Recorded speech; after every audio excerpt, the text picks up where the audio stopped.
So,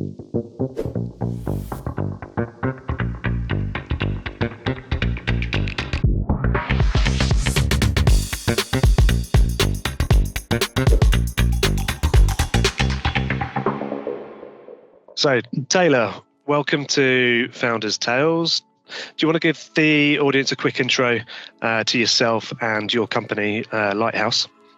Yeah, sure. So my name is Taylor Malkus. I'm the co-founder, head of sales for Lighthouse. We are a PropTech company, technically based in LA, but I work out of Boston. We're a pretty small team, about 6 folks right now, full-time, a couple of contractors, working directly with property managers, fully bootstrapped. Brilliant. And what problem first sparked the idea for the company? So a little bit of context. So I worked at a property management software company based in Boston called Buildium. So I worked there for about 5 years, kind of worked my way up through the sales team. With that context, so I worked with a bunch of different kind of property managers, heard a bunch of the different problems. The software we had kind of touched every aspect of the business. But one thing that kept on coming up was hassles with security deposits. It's a problem that everyone has. There didn't really seem to be anything that had changed or improved over the last couple of decades. And being where tech is these days, I figured there's got to be an alternative to it. So my now partner approached me pretty early on, asked what my thoughts are on a security deposit alternative product, which is how Lighthouse kind of formed. That's our flagship product. And from there, we just started asking a million questions to property managers. How do you want to see this fixed, or what do you think would work? And from that, we eventually came up with our current platform. Yeah. And was there a particular moment that where you decided, let's go for it, let's do it? Yeah, I mean, I was at a point in my career where I bounced around a little bit. So I worked in a couple of different industries, started in recruiting. I was terrible at it. Moved into energy and then sales intelligence, and now I'm in property management. So it's kind of been all over the place. But I was about to turn 30 when I joined, had a house, no kids. It was the time to take a risk in my career. I had really kind of maxed out my earnings potential as a sales team member. Didn't really see myself going into leadership in that particular organization. So if I was going to take a risk, it was then, and I saw a need in the market. Yeah. Brilliant. And you guys have been operating for a little while now. So how does the first version of your MVP look compared to what you guys have today?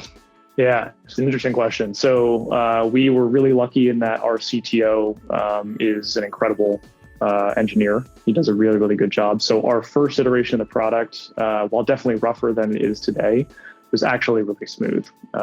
We did a lot of That's really investment. We spent a lot of time revising the product and making sure it was good and ready for market. And then we just, were maniacal about gaining feedback from our customers early on. So we evolved pretty quickly, but the first initial product was actually pretty solid. We just, we knew what we were talking about. We had experience in the space. The benefit of having a solid techie on board. It's a huge, huge help. I'm technical to an extent, but not where I needed to be for this. I can provide great product feedback, which is really where I kind of thrive, what I enjoy. That's the big part of the job that I really enjoy. But having somebody technical that you can bounce ideas off of and iterate quick is important. Yeah. Okay. And then delving into the learning curve that you've gone through, reflecting, what was the biggest oh shit moment, and how did you handle that?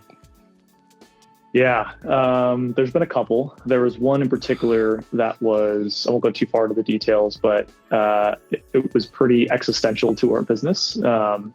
We had a financial backer who got acquired and basically cut out all external investments immediately, which left us in a position of we have to financially support our product 100%. There is no outside backing.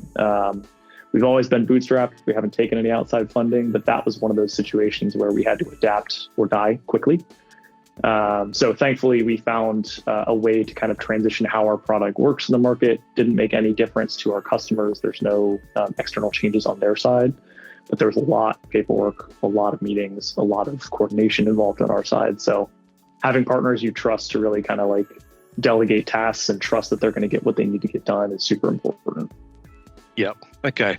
And then what's a lesson that only building a company has taught you? So something maybe that you wouldn't find necessarily in textbooks or literature.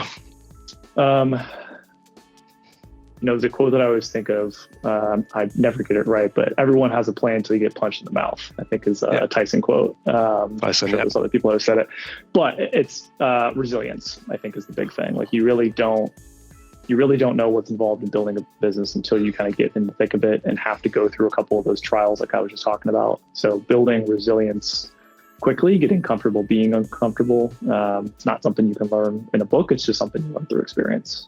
Yep. Perfect. And then in terms of onboarding your first customer, how did you convince them to believe in the vision that you guys have? It was a tricky one. I think the big part was we have placed a lot of emphasis. First off, we're a national brand. We're all over the States. We placed a real premium on physically being in front of our potential clients. So we looked for trade organizations, opportunities to be there physically in person, shaking hands. That was a big piece. The space that we're in, our customers really run a relationship-driven business. They want to know who they're partnering with, whether it's their clients or their vendors.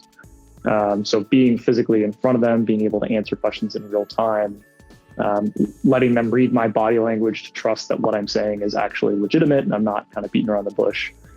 I think that was a big piece of it. And also just like you're going to have early adopters. People are eager to try new tech and see what's working because they're looking for a competitive advantage. So leaning into that kind of partnership and not just promoting us as a benefit for their operations, but as a growth driver, I think was important for them. Yep. Yeah. Good advice. And then you mentioned you guys are quite a lean team, but today, what's the hardest role that you've had to hire for, and why was it difficult? Marketing. Marketing it's so much more involved than you really anticipate initially. Like having a voice as a brand is really important. It's difficult to stand out these days. We go to a lot of conferences. I'm headed to one at the end of this week. We really want to have our own voice in the category. And without somebody that knows how to develop that voice through all of your content, all of your, color strategy, like that, it's really important. And that's not something I have a background in. And it's been challenging to find good people in that space for a couple of reasons. One is the good people are all hired and they're very happy with where they are. But two, as a small kind of bootstrap startup, like I hate this term, but we are looking for a unicorn. We're looking for somebody that can get their hands dirty and do the actual design work for the most part, right? We still contract out a bit, but we also need somebody that can think at that higher level strategy, right? What's this going to look like 3 to 5 years from now? What are we driving towards? What's the impression we want to give our customers? So it's been a real challenge finding the right person for that role. And frankly, I'm still looking for somebody. Yeah, I think in my experience, people as they progress in their marketing career tend to kind of naturally move away from the day-to-day operations, the kind of be amongst the weeds aspect of the role, unless they've kind of worked in a similar size business. If they've worked in a kind of other startup or SME where they are the marketing function, so they have to kind of do both of those aspects. They have to set the strategy and then kind of do the execution piece as well. The thing that I find a challenge with marketing roles is they're all creative types. They all have vivid imaginations, which is fantastic. But the problem is that in order to get their imagination into reality, they really need heavy resources. And as a bootstrap company, that is a challenge sometimes. So it's finding somebody who's got the right experience, but also knows the constraints of the budget we're going to put in front of them. That piece is a balancing act for sure. Yeah, they've got to have the chops for it, haven't they? Yeah, exactly right.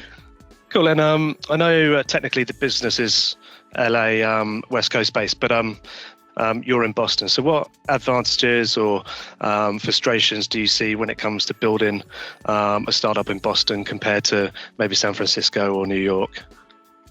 So Boston is unique in this, not unique, but it's got a very interesting position in the United States where higher education is a huge, huge part of what we do here. And because of that, there's really tight-knit networking groups that you can go to. I went to one very early. I lived in Boston for about 11, 12 years now. About 8 years ago, I went to a networking event in Harvard, just sort of off the cuff with one of my buddies. Ended up meeting a couple of folks that I actually still keep in touch with today as sort of pseudo mentors. I think Boston has a really unique position in the States, at least from the tech perspective, where there's a lot of education. There's a lot of people that are hungry and excited to start something new immediately out of college. Gives you a large talent pool to pull from. I think we have some disadvantages where, there is quite a bit of funding in the Boston area, but really when you're looking for funding, you're typically out on the West Coast, out in San Francisco, or you're ingrained in New York.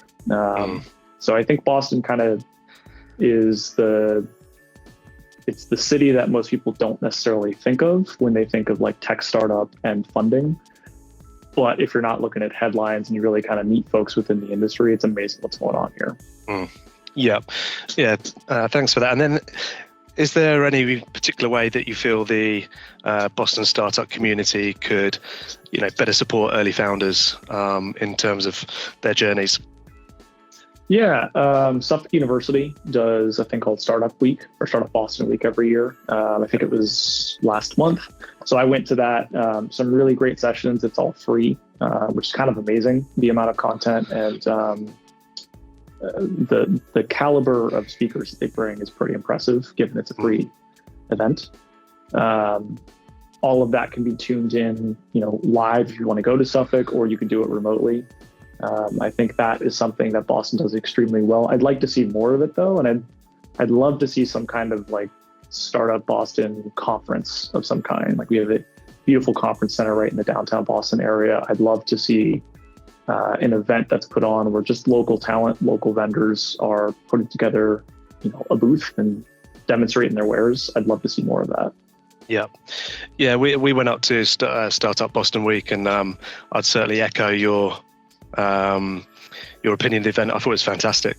Like, the speakers, the talks themselves were, interesting, highly educational, and it's a great platform to get up there and meet, similar-minded people or people that are going through similar difficulties, etc. So shout out to the SBW crew. You'd be surprised too at the kinds of events that they have. Like I work in PropTech, which is growing in popularity, but it's not like the fintechs of the world. It doesn't get all the headlines. There was a really interesting session that is specifically about how PropTech is changing the real estate industry for the better, which I was not expecting, but really, really enthused to see that on the schedule. Yeah, fantastic. And reflecting on the journey so far, if you could send one message back to yourself on day one of setting up or joining the business, what would that message be? Take big swings. Like people, it's amazing the amount of doors that have opened up to me just by simply saying, I struck out on my own and I've started a business. People are, especially when you talk to other entrepreneurs, there's a real camaraderie. Like people are excited to talk to people that take big swings.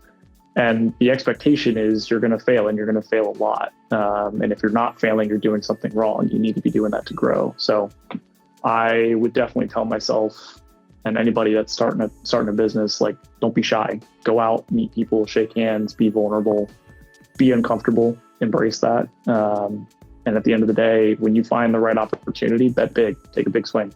Yeah, brilliant. And then finally, how do you personally stay sane and motivated through the highs and lows that naturally come with building out a startup? Get a dog, exercise, stay outdoors a lot. I try to spend as much time in my yard and my garage with my two dogs watching movies. So I think that keeps me sane and keeps me ready to get back after it the next day. Perfect. Fantastic. Well, listen, Taylor, great having you on Founders Tales, and I appreciate your time and your insights. A lot of really useful information there. So thanks a lot.